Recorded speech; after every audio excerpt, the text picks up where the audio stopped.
we have kind of happy family. From Interfaith Alliance, this is The State of Belief, where religion and democracy meet. I'm Interfaith Alliance President, Reverend Paul Brandeis Raushenbush in New York City. But also, it's a special situation. Yeah. They have two dads. They have two older kind of gay dads. It's Pride Month and the most important year in recent memory for raising up the role that faith communities must play right now to defeat the anti-LGBT narrative flooding our cultural and political landscape. This week, a closer look at Interfaith Alliance's report on same-gender marriage and religious freedom with Guthrie Graves Fitzsimmons. Also, Brad Gooch, the author of a new book profiling an American family that just happens to consist of 2 husbands and 2 kids. It's a family steeped in faith and close to my heart because Brad's my husband and the family is my own. And make sure you listen to the end of the show because you'll hear Brad Gooch reading from this beautiful book, and I want you to hear his words. This episode is brought to you by Fox One. Watch all 104 matches of the FIFA World Cup live in 4K for just $19.99 a month with 3 days free. Build your own multi-view, choose up to 3 streams, and follow player spotlights. Stay on top of every moment with live stats, highlights, and instant replays. The FIFA World Cup, streaming live on Fox One. Offers are subject to change. See fox.com for complete terms and conditions. We need voices like this to be heard now more than ever, so make sure you subscribe, share, and rate The State of Belief on Spotify, Apple Podcasts, or your favorite podcast platform. Taking a minute to do those things really helps other people discover our show and become listeners too. Our library of past conversations includes over 180 hopeful, empowering, and inspiring interviews with guests like author and activist Rebecca Solnit, Bishop Marion Buddy, Father James Martin, and many others. You can help grow The State of Belief with a financial contribution right now. Find out how at stateofbelief.com. And you can support and join the work of Interfaith Alliance at interfaithalliance.org. I've mentioned the new Interfaith Alliance report on religious freedom and marriage equality a couple times now, and this week I wanted to take a closer look with the author, Interfaith Alliance Vice President of Program and Strategy, Dr. Guthrie Graves Fitzsimmons. Guthrie, welcome back to the program. Thank you for having me back on, Paul. It's a pleasure. Well, I am so excited about this. It is listeners, do yourself a favor and go and read this report because it is a beautifully written piece. It is both a big picture, but also, Guthrie, I just really appreciated that you also added your own personal imprimatur on it, because this is not something that is irrelevant to your life or many of our lives. So I just really wanted to applaud you on that. I want to start with the name of this report, which is a little bit kind of idiosyncratic. It's Same-Gender Marriage and Religious Freedom, a call to quiet conversation and public debates. Where did that name come from? Interfaith Alliance has been on this journey of LGBTQ equality and religious freedom for a long time. I'm not sure when it exactly started, but several years led up to the publishing of this report for the first time in 2009. And it was part of an intentional strategy. So it's hard to remember looking back at 2009. This is pre-marriage equality across the country, and very few states were even considering this, much less having marriage equality in their own states. And Interfaith Alliance was a leader in holding these quiet conversations around the country and speaking out. And those go, I think, in tandem. They're not opposites. It's both about having the tough conversations with people who hold very different views on sexuality and gender, and then taking a stand, because very few people were speaking out about it. So Interfaith Alliance, the leadership at the time, felt this calling to be bold in their advocacy and say something that went against what a lot of other people were saying at the time, which is that we could have civil marriage equality and maintain religious freedom protections for any kind of religious community that did not want to celebrate same-gender marriages or ordain LGBTQ people. Yeah, I think that was one of the really great things about this report. And what is really great about the way you updated it is that this was at its when it first came out, it was ahead of its time, and it was trying to make a point that these two things could live hand in hand. Religious freedom would not be imperiled by same-sex marriage. And that was a really like kind of bold statement, because one of the big arguments against it was that we're going to be forced to do all this stuff. And what one of the important things that this report coming out now, 11 years after the Supreme Court ruled on marriage equality, is that none of those things came to pass. Talk about that a little bit, because I think that was really important. Yeah, I published this third edition of the paper on June 1st, which was also my 6th wedding anniversary of my own marriage to my wonderful husband. And so I've thought a lot about this both abstractly and what it meant for the country. I remember we were in our apartment in New York City where I was attending seminary when we saw the news in 2015 about the Supreme Court ruling. I'll never forget, watching that news come in. And so I've thought about it very broadly, but then also in my own life and what it has meant to me to be able to be married in a state. We then moved from New York City to Louisville, Kentucky. The marriage equality decision allowed us to be married in Kentucky by our pastor at our Baptist church, and her religious freedom rights to officiate our wedding. And so the idea that our marriage cost some straight person who's against us getting married something is absurd, if you think about it. Our ability to have equal rights and dignity under the law, the beautiful language that Justice Kennedy put into the decision in Obergefell, is expanding freedom. And it's expanding religious freedom, because pre-Obergefell, many clergy and houses of worship would have wanted to celebrate same-sex weddings and were being denied that right by the government. And so this decision expanded freedom. And yet, in the lead up to it, we saw the religious right target this very small minority of people in the LGBTQ community for political gain, and argued that somehow if some clergy and houses of worship were able to celebrate marriages, all clergy and houses of worship would be forced to change their theology. I don't think that message really ever resonated. I think they were profiting off the fear of a very small group who people didn't know. And as people got to know LGBTQ people, those fears subsided. But in these years since, we have seen how false those claims are, because no one has been forced to change their theology. The major denominations, whether that's the Catholic Church or the Southern Baptist Convention churches or the Church of Jesus Christ of Latter-day Saints, there's been no attempt by anyone to sort of use the government to force people to change their beliefs. And so I felt this strong desire to update the report and just show how much this framework the Interfaith Alliance championed has held beautifully. Yeah, I mean, that's what's so important here, is that all of those fears, and I think that you really naming it is like they're coming for your religion, which is actually not what this is. It's and I want to bring in something that happened just 3 years ago, but the Respect for Marriage Act.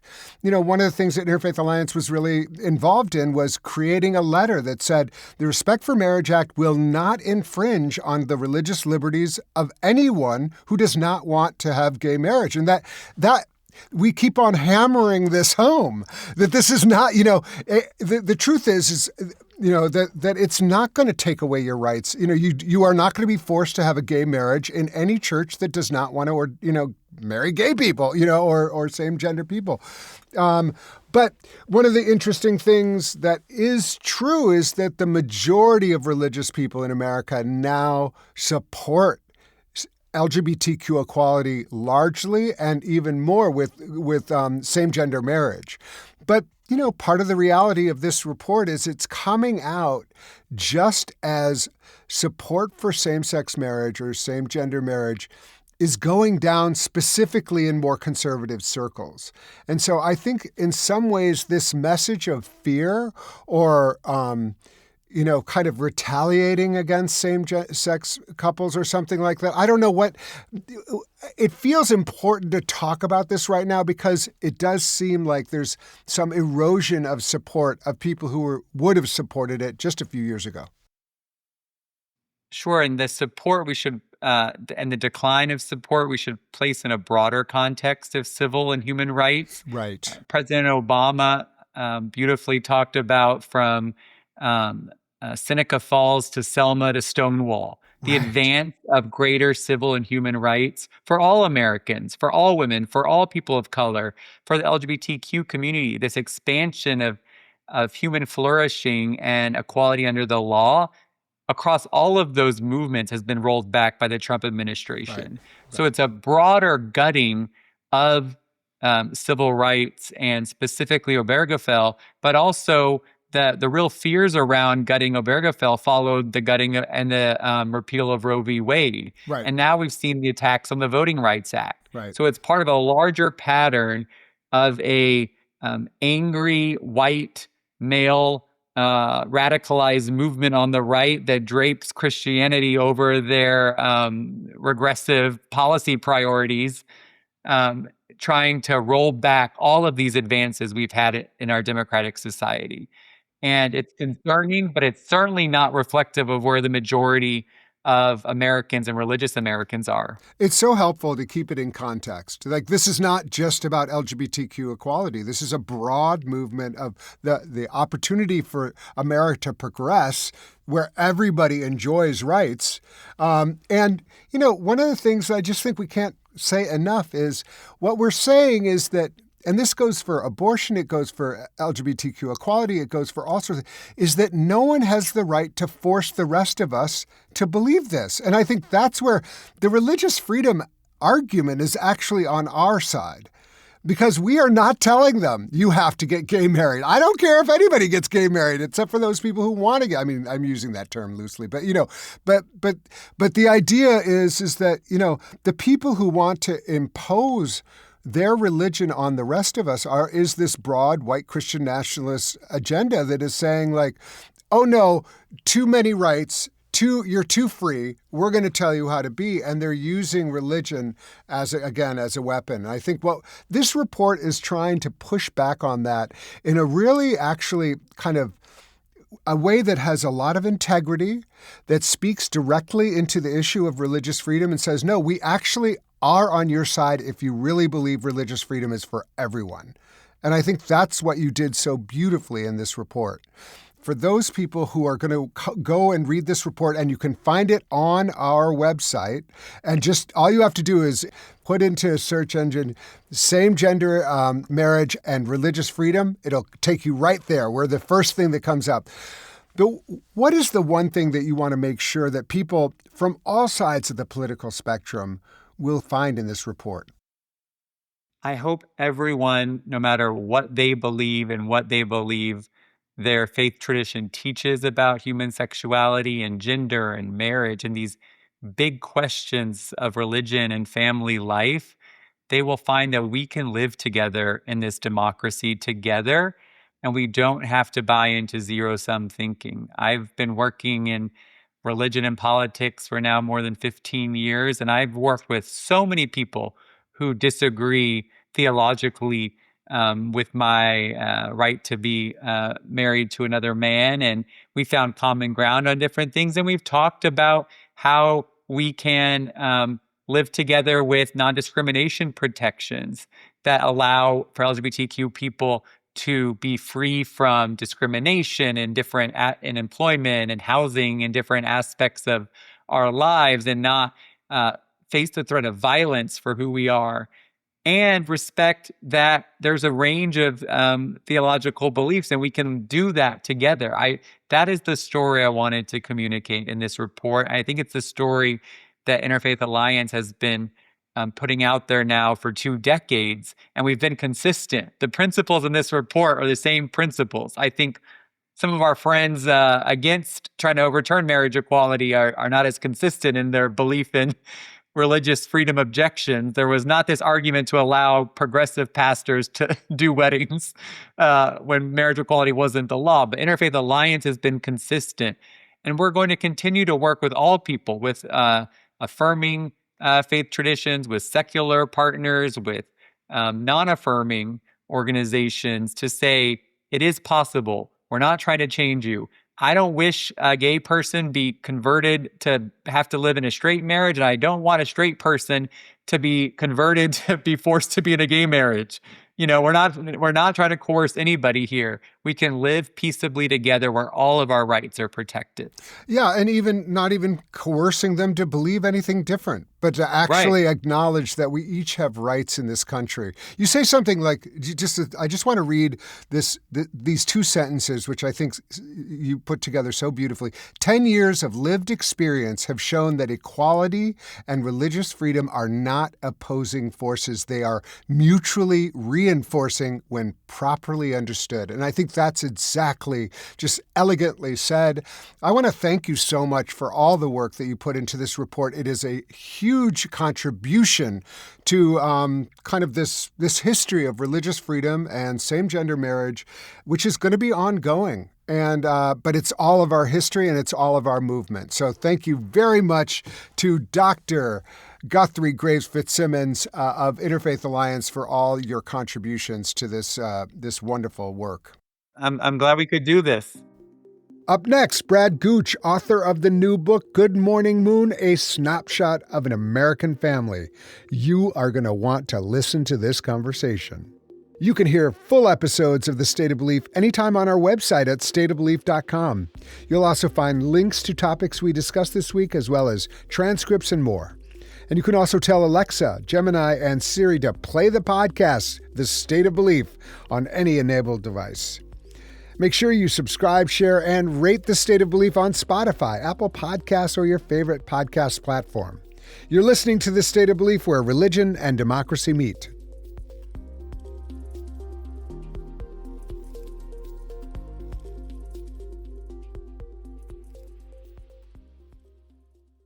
Hello, I'm Max Rushton. The World Cup is back and Football Weekly is going daily. If you want award-winning soccer coverage from a podcast that's been overanalyzing the game for more than 20 years and still hasn't run out of opinions or just repeats the same ones over and over again, this is where you'll find it. We'll be producing 33 daily episodes across the tournament, breaking down all the action, the results, and of course, the drama. Can the US make it out of the group stage and into the spotlight on the biggest stage? World Cup Daily. Listen wherever you get your podcasts or watch full episodes on YouTube.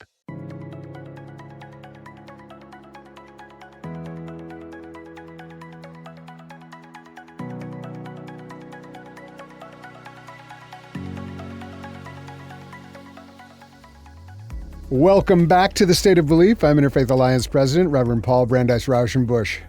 Brad Gooch is a best-selling poet, novelist, and biographer of spiritual and religious authors such as the Sufi poet Rumi and the author Flannery O'Connor.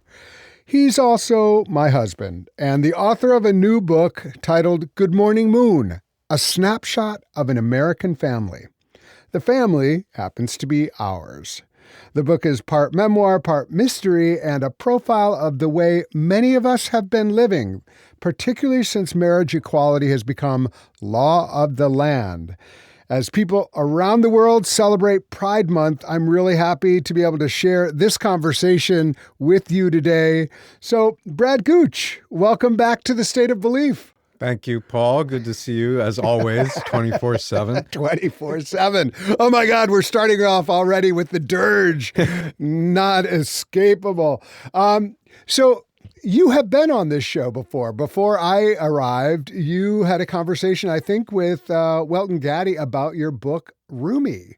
So you're not a stranger to talking about the issues of this show, which is religion and democracy.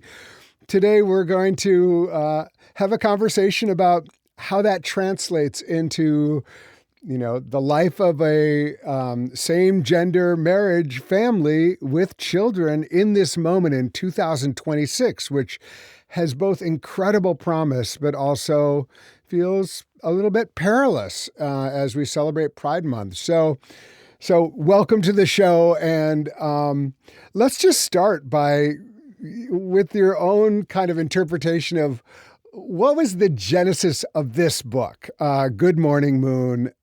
Like, why did you decide, oh, you know what, this is the next book that I'm going to spend time writing? Well, part of it,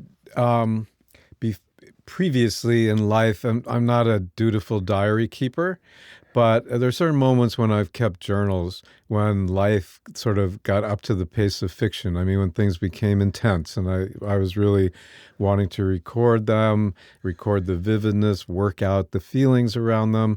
This happened once when I was modeling in Europe in the early 80s, and then that turned into a novel called Scary Kisses. Then my first partner, Howard Brookner, was dying of AIDS. Lover, we called each other in those pre-marriage days. And again, I started keeping a journal during that period. Then when the third is when we started seriously thinking about having kids. And we're beginning to talk to friends, and we're beginning, there's almost like, and we had the luxury at that point of sitting back and looking at the different options of how we could have children. One was to go to a mutual friend who was not married and wanted to have a child, and that we would be sort of co-parenting with her.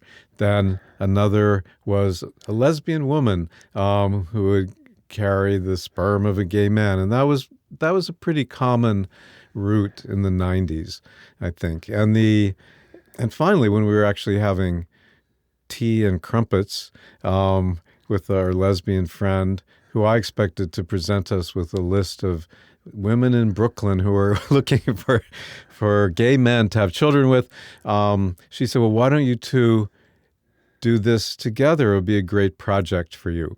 And even though that's a very obvious solution, I sort of shied away from it. The word project made it seem, like very New York and part of our life, I guess, in some way.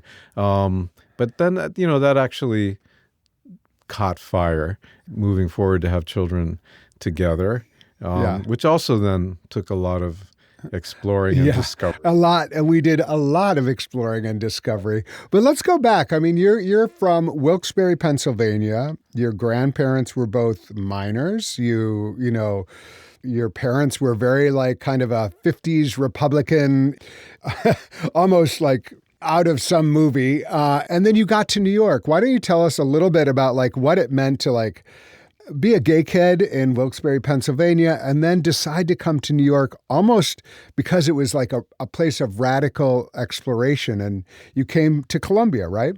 Yeah.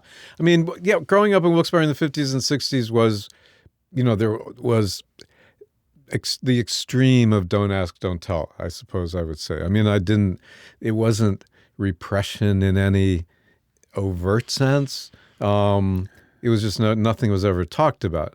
And so there was some bullying and things, but it was mainly there was no word for what I was feeling, except that I began to discover those words by going into a newspaper store on Public Square that had the Village Voice and the East Village Other.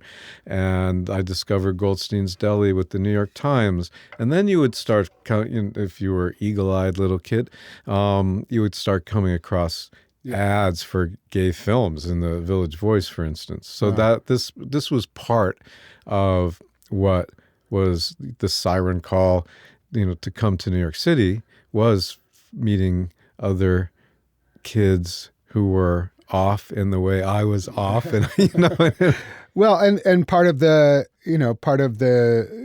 draw was coming to Columbia, and it was a radical time. And you came in like 1970 or 71, and that was a moment when people were beginning to gay liberation was just happening. So we talk about Stonewall, and that was in recent memory in New York when you got to New York. Sure. Well, my life would have been totally different if I hadn't, on the first week that I got to Columbia College, found my way to the Gay Lounge, which is in the basement of Fernald Hall. It was the first safe space like that in the country.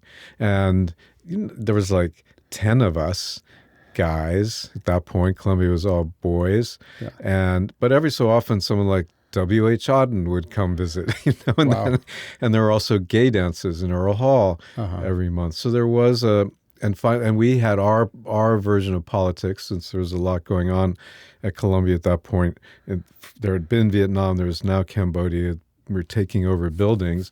Our version was going to the dean and having a sit-in to insist on furniture for the gay lounge. So Yeah. Well, nothing. I mean, creating space. and when looking back now, Ancient Mariner, all that was transformative because I became then part of the more downtown gay community, and then lived through the liberation of the 70s, and then AIDS in the 80s, eventually gay military, gay marriage, gay families. So all this was... You've really lived this. I mean, full disclosure, Brad is 13 years older than me, 12, I think, 12 and a half. And so your trajectory has really seen a drastic change in what gay life meant. And I think, one of the things that has come up around this book is like, fast forward, we eventually did decide to have children. We have 2 incredible kids. Is what we are doing, is it a radical thing, or is it a radically, heteronormative thing? Like, is it how to describe what we are doing, creating a family, going to drop our kids off at school every day, and helping them play chess, all these things that feel very like they're just very mundane parental things. And yet it's also like 2 dads doing it. Like, have we caved into the pressure of heteronormativity, or are we actually doing something radical on our own? Well, it's interesting. The book has been out long enough, 1 week now, that then you start getting reactions. I mean, you start seeing how people are looking at this. And one question I get a lot is this conservative, or is this traditional, or is this radical? You've written a lot of radical books. Isn't this like a domestic book in some way? So so you trip certain kinds of wires. Interestingly, so. I mean, I was saying I think that it's like a gay straight alliance book in a certain way, because first of all, women. I wrote a book about Flannery O'Connor. She didn't write domestic books. She wrote books about cars and guns and things. And so part of why in the beginning I think she took the name Flannery O'Connor, a family name, instead of Mary O'Connor, was she wanted her stories to be read outside that expectation. So it's also funny then you have a gay guy who wrote a novel called The Golden Age of Promiscuity, is writing a domestic book. Right. So is that a using domestic, and it's like domesticity in a way, and in some ways like really the focus on home and focus on like creating a family. I should mention, we've talked about this on the show, but this book is coming out, and it's not at all written as a political book. It's a very like, we did this, we did that. We went through this exploration. We found one another, and then we decided to create a family. It's not written as a political manifesto at all. It's just a beautiful story. I love this book, and I'm biased, but I really do love it. I think, and many people who are reading it love it.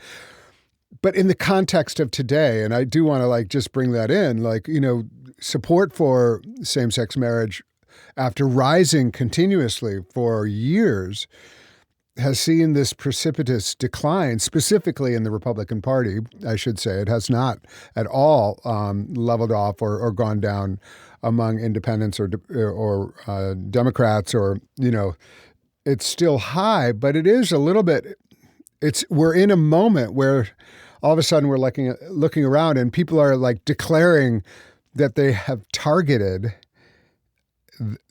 our marriage. I'm just curious, because you definitely didn't write a political book, but all of a sudden now it is de facto a political book because it tells a story, a snapshot of an American family. That's a broad claim. Right. I mean, yeah, my intention, and what I think the book does, was to record this event, and not even the children. In the beginning, I mean, what was driving me to record it in some way in journals was, and someone said no, they didn't think that anyone has quite done this, was tracing the sort of the medical legal map that you had to go through. And this was a brave new world. Yes. That you the gestational surrogacy and using an egg donor, all of that. And so that kind of path people are on. It's very unusual, and I don't think everyone out there knows it. So it was partly what I've always done. I mean, it just happened to be the golden age of promiscuity, and now it happens to be a moment. But it's interesting. Even preceding that, I mean, you really do record kind of how we met and like what it meant to kind of, become a partnership and a loving partnership. And then like we met before gay marriage was legal. And then, so like people are, how long have you been married? And I'm like, well, okay, our relationship goes back 24, 25 years. We've been married as long as it's been legal, which has been 10 or 12. It started with New York State and then Oberfeld happened. So I think it's like, but part of like even preceding all of these medical terms is like, how you get to the place where you're like, okay, I want to do this. And then we go through all of the, the particulars of the, how you figure out the question of egg donor and gestational surrogacy. And it's all, you have to walk through in some ways a really complex maze of moral, ethical decision-making and relational things, because we had relationships with all these people. So that has been very interesting. I think it's worthwhile, backing up and just mentioning that you do have a PhD from Columbia. You're a very thoughtful person, obviously, and go through these things. Tell us about your background as a spiritual person, because it's notable that many of your subject matters and the way you, even in this book, we'll get to that, but like there is a religious, spiritual element to a lot of your writing. Can you like let our listeners know a little bit about your religious and spiritual background and how you came to this place? Sure. I mean, I think then you go back to Wilkes-Barre, Pennsylvania again. All roads lead to Wilkes-Barre, Pennsylvania. And my parents were very suburban 60s, classically so. And, the Jetsons in a ranch house. But one thing is my father was agnostic. And so we didn't, and when I was first growing up, there was no religion at all. And therefore, since something was being kept from me, I got very curious about it. And I would watch Mass for Shut-ins on television or Billy Graham rallies. And then I started going and visiting all of my friends' churches or synagogues. And so I was kind of, curious and drawn to church religion, spirituality with no expectation. Right. Finally, I got my mother to bring me to a Presbyterian church that was her childhood church, which required driving to. And then kind of I developed a crush on the minister, Reverend Collins, and I got him to baptize me. And then I was age, 13 or something. It was in his office with my parents, wondering what is going on here. The return of the repressed for my father, this interest in religion. And it stayed with me. I mean, one interest I had in Columbia College was that Thomas Merton had gone there. That was a big book for me in high school, Seven Story Mountain. For a while, I wanted to be a Trappist monk and had gone to stay at Gethsemane a couple times. So I remained drawn to spirituality, and then both as gay man and not really having any faith tradition that I was supposed to espouse, always was a kind of tourist. I think that I wrote a book called God Talk, Travels in Spiritual America that was taking that view.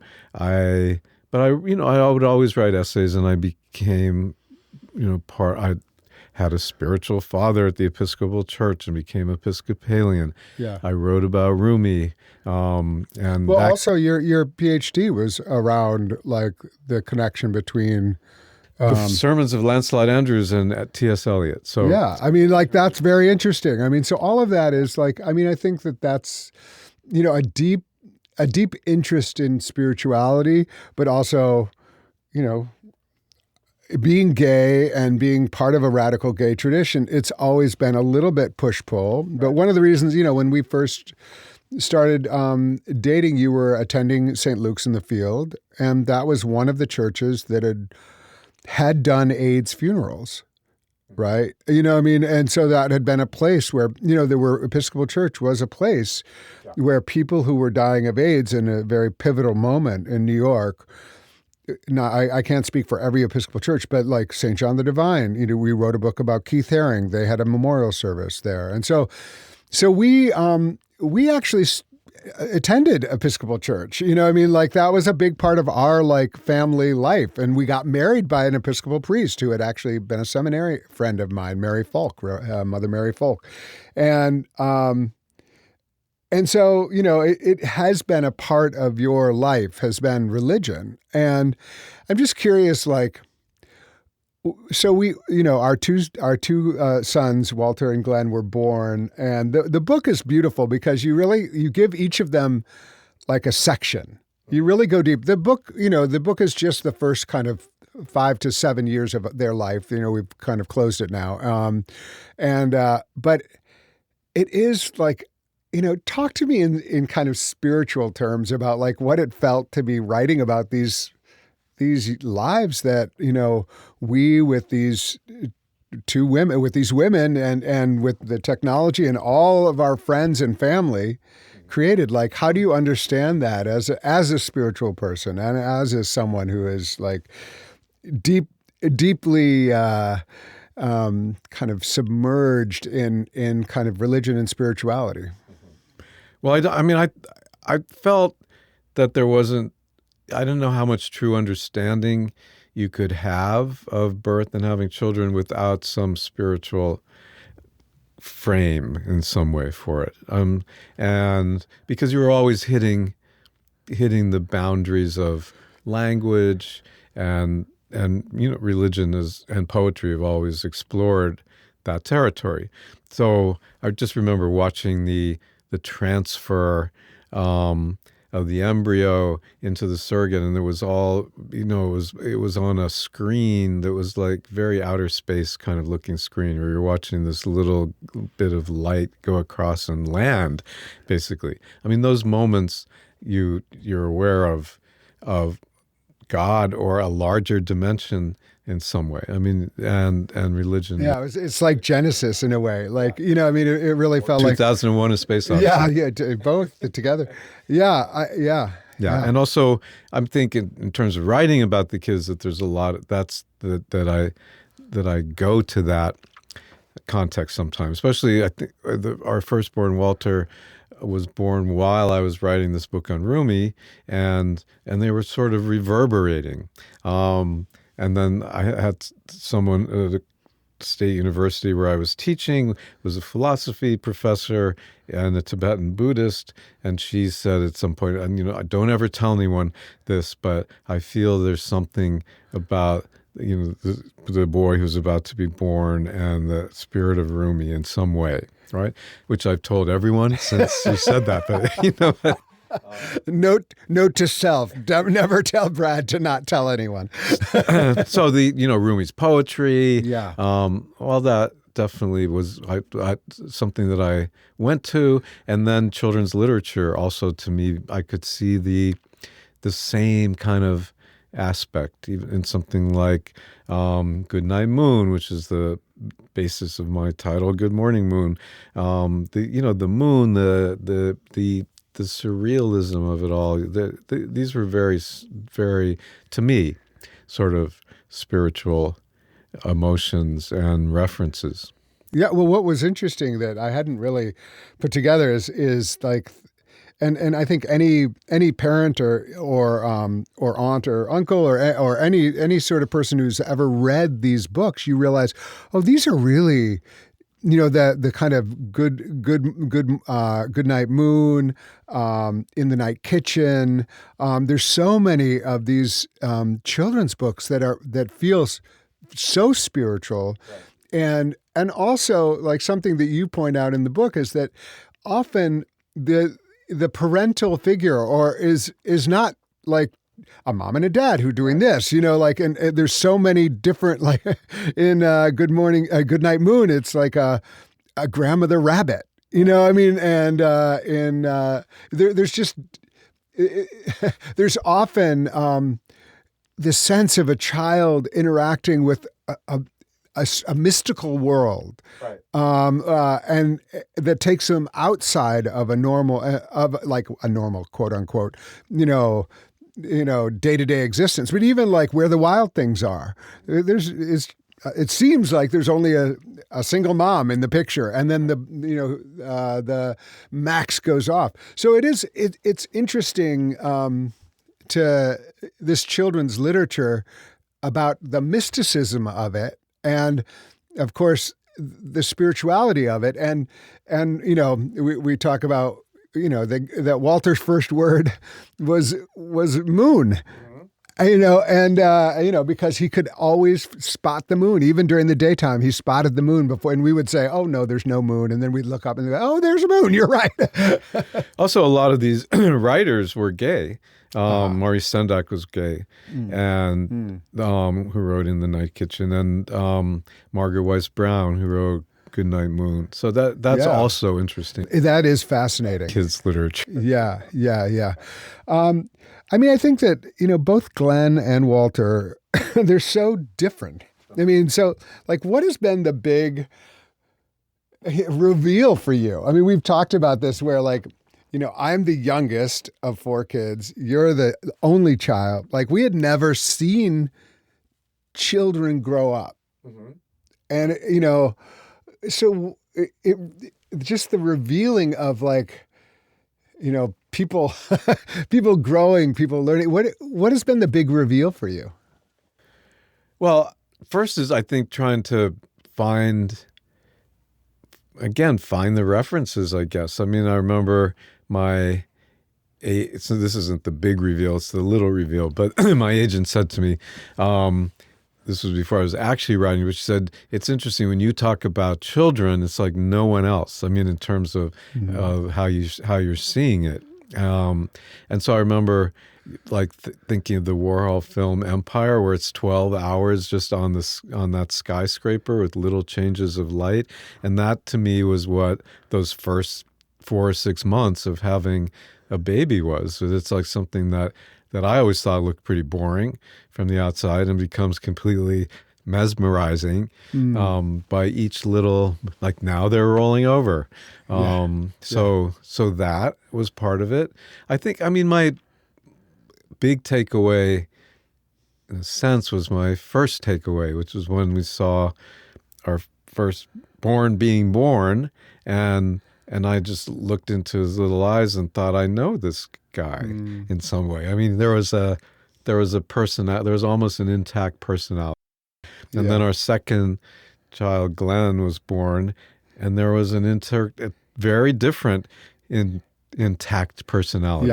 And they remain that way to now. They're very interesting contraries and opposites. And we made the decision to baptize both of them Episcopalian in the church where we were married, and it was extremely moving. I just remember just being extraordinarily moved by that. And again, like, I think I wrote something about it at the time. It's like, I want you to have your own journey of faith, but this, hopefully this will launch you in wherever that leads you. Right.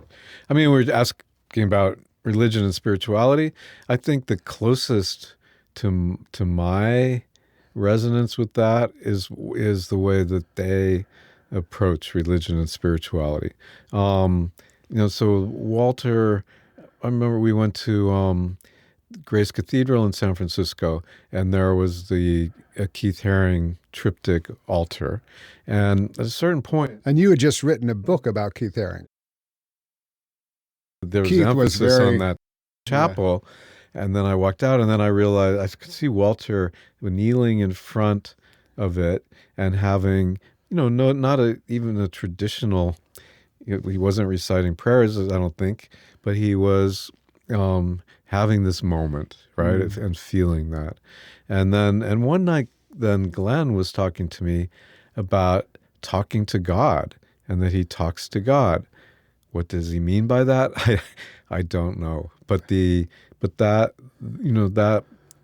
is kind of still, I think, having had to invent it myself in some way, and watching them also invent it for themselves, even though we do go to church, and so there's some frame for it, but that I respond to that as an authentic. Yeah.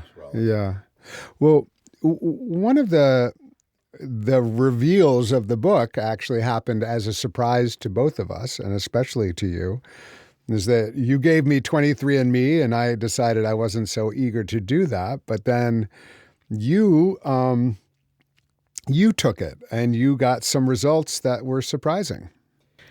Yeah, I mean, I gave it to you because you were writing about your family, and then you sort of handed it back to me, saying, but then they'll have all your information. So I kept it on my desk, and then one day it sort of whistled at me, and I realized you just had to spit into this little Walt Disney vial and pop it in the mailbox. And a few weeks later, I get back this message. I think it was Brad, welcome to you. And and then next screen was Ashkenazi Jewish 52%. But I wasn't Ashkenazi Jewish 50, as far as I knew. I mean, neither of my parents was Jewish. And then a little more discovery. I see my mother's family all represented genetically, and my father's Welsh family not at all. And so the father's side of my family tree was this Jewish guy, obviously, and then and I've gotten pretty close to realizing who it was, and it was in a family. Go back to Wilkes-Barre, Pennsylvania. Yeah. Family with 13 kids had come from Hungary and started were either doctors or lawyers or started hardware stores, and one of them was obviously my genetic father. I don't know if it was a romantic explanation, but so that was very interesting. I mean, first part was that if it turned out I had genetic relatives in Wyoming or far away, I might not have been interested. But everything, all these connections were one block of separation almost from me. And so I knew, I basically knew who these people were. And as a kid growing up, I had always kind of wanted to be Jewish. Yeah. I learned the Hebrew alphabet. The Chosen was my favorite book. I would go to synagogue. Isn't that crazy? And so that was interesting to me about it. Yeah, when you took me to Wilkes-Barre, you gave me like the tour of Jewish Wilkes-Barre, even though at that point you were completely goy, and I was just like, this is so weird. But you had definitely you had said, I always wanted to be Jewish when I was growing up, which is so wild. Yeah, and the new stop on that tour is we go every year on Memorial Day to put the flowers at my parents' grave. And right adjacent to it is the Jewish cemetery. Like literally 20 feet away. Right. I mean, it's right there. And unlike when I was a kid, the gate is now just kind of flapping open. Well, it's not just since you were a kid.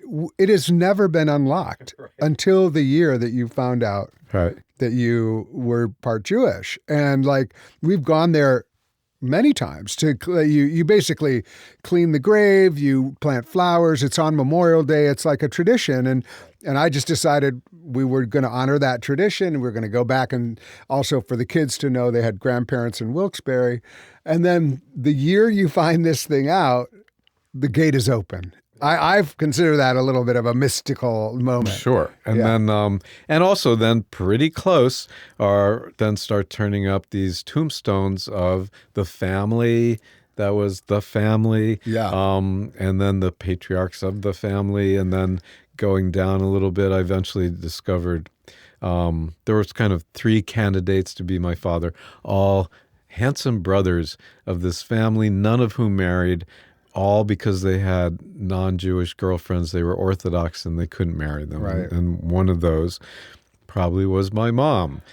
Not your mom. I mean, my dad. Yeah, one parent. It's just, and then also I flashed on when I was a kid, my father saying to my mother, "What about your Jewish boyfriend?" at some point during a fight. So it turns out that my bio father and soch father, as we call them in genetic testing land, are buried pretty close to each other. Stone's throw away from one another. It's wild. I mean, it really is. And you've got two religious traditions right, next to each other. Right.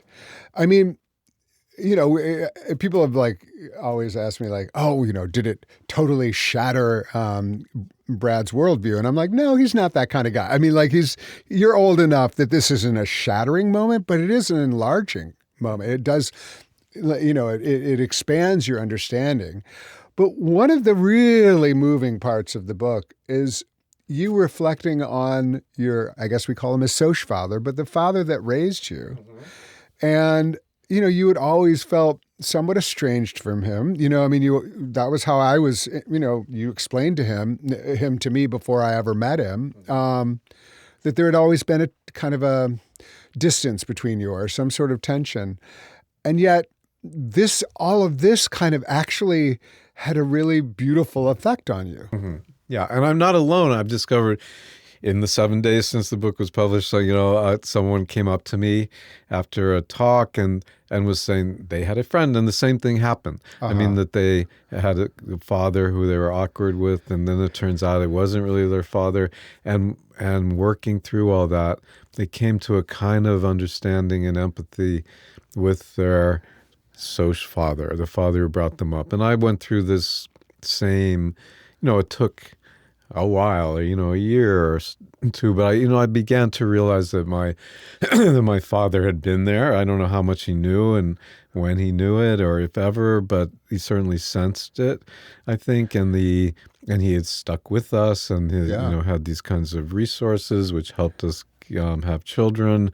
It was all a different kind of, I just saw him I saw both my parents in a more human way. My mother became like, wow, she could go out and have an affair with mom, the housewife.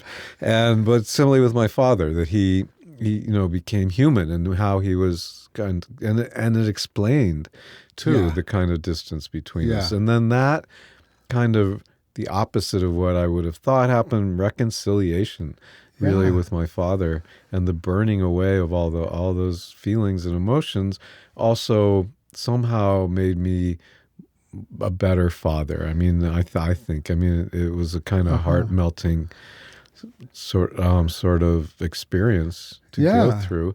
And also I could then identify in a I think I'd been kind of sentimental about our children and our children having two dads, and was it fair that we had put them in this position of difference? And kids are asking them, "Where's your mom?" So I, struggled with that, and I think we both did. Sure. But but somehow then my attitude changed to, you think you have problems. I don't know who my dad is. It just became much more like one of those things. And finally, that what mattered to me was who actually brought me up. I mean, who was there? It's very interesting to have the DNA gimmick, and it's more than a gimmick. But finally, it didn't seem, obviously, had less of an influence on my life than my father and mother who brought me up had, and and same with our kids, wherever they land on their particular story. What matters is the kind of house, the kind of family we created, and that it finally was the big motivation for writing the book. In a way, I think, was that they, in decades hence, maybe. No, but we'll have a record of how they came to be, and and also I always felt that then we had we have kind of happy family, Yeah. right? It's fun. Yeah. They have a pretty good time. Yeah, they have a great time. Yeah. But also, it's a special situation. Yeah. They have two dads. They have two older kind of gay dads. And for them to have, to have something to remember an situation by for themselves, to explain it to other people, I think is to tell the story. Worth it. It's kind of... Yeah. I was, just about your the dad who raised you, like you have this beautiful piece of writing. And at the end of it, you said, in the end, when I look into the mirror, I see his face. And I just think, isn't that wild? But it's actually extremely moving. And like I'm so, as I watched you go through that process and just, wondering how you were going to land, it made me so like just filled with joy to read that. Like, first of all, because, your writing is so beautiful, but also like that's where you landed, because that feels very healing in a way. I want to, we're almost out of time, but I do want to just like, there's another ending to the book, which is really beautiful. And it really takes place in something that, we took a trip across the Atlantic on the Queen Mary 2 with the boys. And, it was so much fun. And it was so like, just about how we interact and them dressing up for dinner, and like having flambe, cherry jubilee and just all of that. But there's at the very end, there's a very tender moment. You have a book with you, right? Why don't you just read that last bit? Because I just think it made my heart feel very full. So why don't you go ahead? Okay, we had taken the Queen Mary 2, which was a gift to Paul for his 60th birthday, a family trip, and then we get off in London, get into the car, and Walter starts feeling car sick, a kind of leitmotif for both of them. Yeah. And it said that Glenn says, "Do you want me to hold your hand?" An unprecedented gesture. Walter tapped me on the shoulder and said, "When he did, I felt better."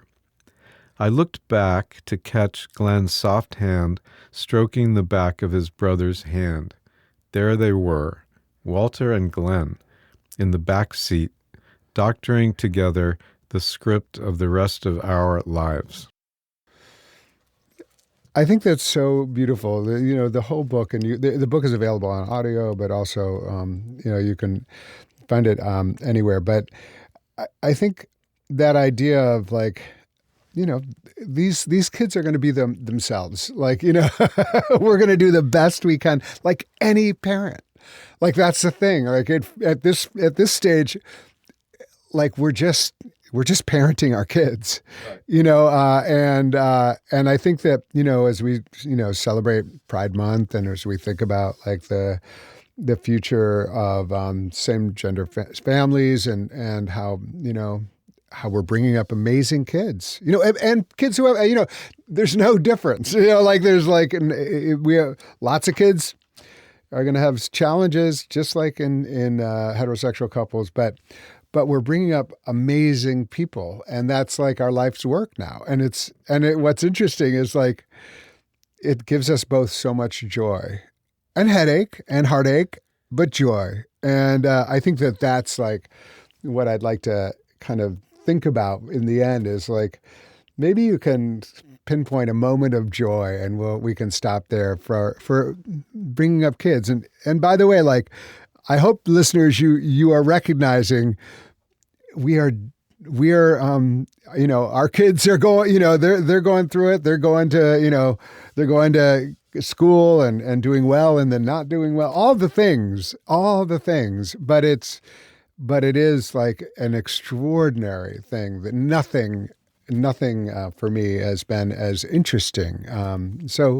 And as powerfully spiritual. So go ahead. Do you have and also exciting. I mean, exciting. I think that that's that moment at the end. What to me was they're writing the script of our lives, meaning they changed. I mean, they have changed us. They changed us, and they have their own sort of way. It's not like we're in charge and they're Right. doing it. So that, and increasingly so, I would think. A moment that, just because we're in that section, a little bit before that, the night before we landed, Glenn, our younger son, and I were on the bed in our cabin looking out at the water. And Glenn, sometimes I don't tell him bedtime stories. He tells me bedtime stories. And this was about, but he wasn't telling it as a story. I mean, particularly, he was saying, before I was born, I was living in another world, and it was a very warlike world, and people were fighting all the time. And I said, I want to be born in that world. I want to be born to Daddy and Papa and Walter. And so that was, and he said, so I chose to go to that family. And that was us. And so he was basically saying, whatever the mechanics and the truth or the not truth, the truth, that there's always this feeling that he chose us. And that was a kind of breakthrough moment too, I think, for me, or definitely a moment of joy. Brad Gooch is the best-selling author of books, including biographies of Keith Haring, Frank O'Hara, Rumi, and Flannery O'Connor, as well as books on spirituality and wisdom. His latest book is titled Good Morning Moon, a snapshot of an American family.